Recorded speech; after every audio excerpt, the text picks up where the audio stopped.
وہ ہانپتی کانپتی سیڑھیاں چڑھتی چھت پر پہنچی۔ جانے کیوں نیچے جانے کی بجائے وہ اوپر آ گئی۔ ٹرن ٹرن فون بجنے لگا۔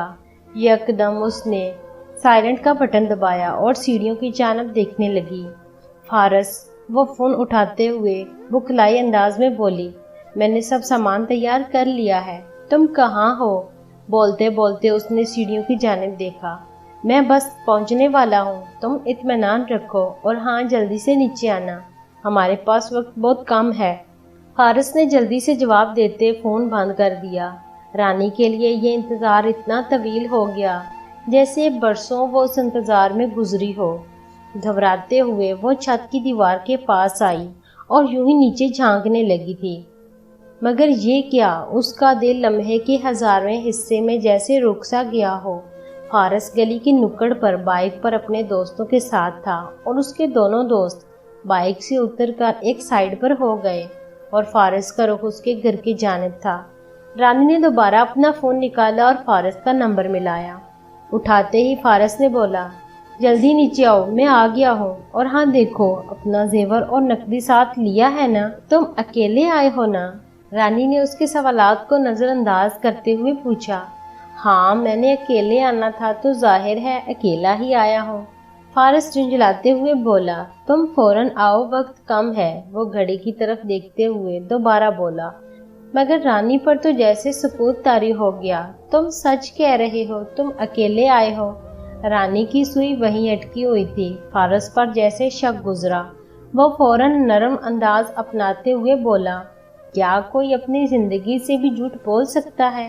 میں تمہیں کس طرح یقین دلاؤں کہ میں تنہا ہوں؟ تم آؤ اور خود دیکھ لو، میں تنہا آیا ہوں۔ اب کی بار وہ کچھ زیادہ ہی تفصیل سے جواب دے گیا۔ دونوں طرف سکوت چھا گیا۔ رانی کی آواز نے سکوت توڑا تو جیسے فارس پر حیرتوں کا پہاڑ ٹوٹ پڑا۔ وہ کانپتی آواز میں بولی، چلے جاؤ اور اب دوبارہ کبھی میری گھر کا رخ نہ کرنا۔ اگر تم یہاں آئے تو جان لو مجھ سے برا کوئی نہ ہوگا۔ اسے اپنی آواز کسی کھائی سے آتی محسوس ہوئی۔ کون سی دوست تھی میری ایسی جس نے مجھے تم سے ملنے سے نہ روکا ہو؟ مگر میں نے کسی کی نہ سنی، یہاں تک کہ اپنے ماں باپ کو دھوکہ دینے چلی تھی۔ ان کی آنکھوں میں دھول جھونک کر میں نے تمہیں اہم جانا، اور تم نے آج بتا دیا، مجھ سے بڑھ کر کوئی پاگل ہو ہی نہیں سکتا۔ بے دردی سے وہ گال رگڑتی کال بند کرنے لگی تھی۔ وہ گویا ہوا، تم اگر میری اصلیت جان ہی چکی ہو تو سیدھی طرح زیور اور نقدی مجھے دے دو، ورنہ میں تمہاری تصاویر سوشل میڈیا پر دے دوں گا، پھر تم کسی کو تو کیا اپنے گھر والوں کو منہ دکھانے کے قابل نہیں رہو گی۔ غصے سے بولتا وہ چپ ہوا۔ ہر بے ایمان انسان کی طرح وہ اپنی اصلیت پر اتر آیا، مگر رانی پر اس کا کوئی اثر نہ پڑا۔ وہ پھٹ پڑی، جاؤ جو جی میں آئی کر لو، میں کسی صورت تمہیں پھوٹی کوڑی نہیں دینے والی، اور ایک بات یاد رکھنا، جب کوئی توبہ کرے تو اس نے آسمان کی طرف شہادت کی انگلی اٹھاتے ہوئے کہا، وہ کسی کی توبہ رد نہیں کرتا، اور جب آزماتا ہے تو اپنے بندے کو رسوا نہیں کرتا۔ یہ کہتے ہی اس نے فون بند کرتے ہی دیوار پر دے مارا اور ایسے رونے لگی جیسے اس کا کوئی اپنا مر گیا۔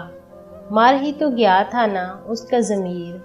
کیا ہوتا اگر میں چھت پر نہ آتی اور اس کے دوستوں کو نہ دیکھ لیتی؟ یقیناً میرا بھی ذکر ان لڑکیوں میں ہوتا جو اپنے والدین کی نافرمان ہوتی ہیں، در در ٹھوکریں کھانے والی، جنہیں پھر کبھی عزت نہیں ملتی، جو ماں باپ کی عزت کو اس کی دہلیز پر روند کر اپنی خواہشات کے پیچھے گھر سے نکلتی ہیں۔ پچھتاوے کے آنسو بہاتی وہ اب سیڑھیاں اترتے نیچے آ رہی تھی، جیسے صدیوں کا بوجھ اس کے کاندھوں پر آ پڑا ہو۔ یہ تو بہت کم ہوتا ہے کہ کسی لڑکی کو وقت پر عقل آ جائے یا عاشق کی اصلیت سامنے آ جائے۔ اکثر کو بھاگ کر سمجھ آتی ہے کہ انہوں نے کتنی بڑی غلطی کر دی، لیکن اس وقت پچھتاوے کے علاوہ اور کوئی راستہ نہیں ہوتا۔ لڑکیوں، ہوش کے ناخن لو، اپنی اور اپنے خاندان کی عزت کو نیلام نہ کرو چند دن کی جھوٹی محبت کے لیے۔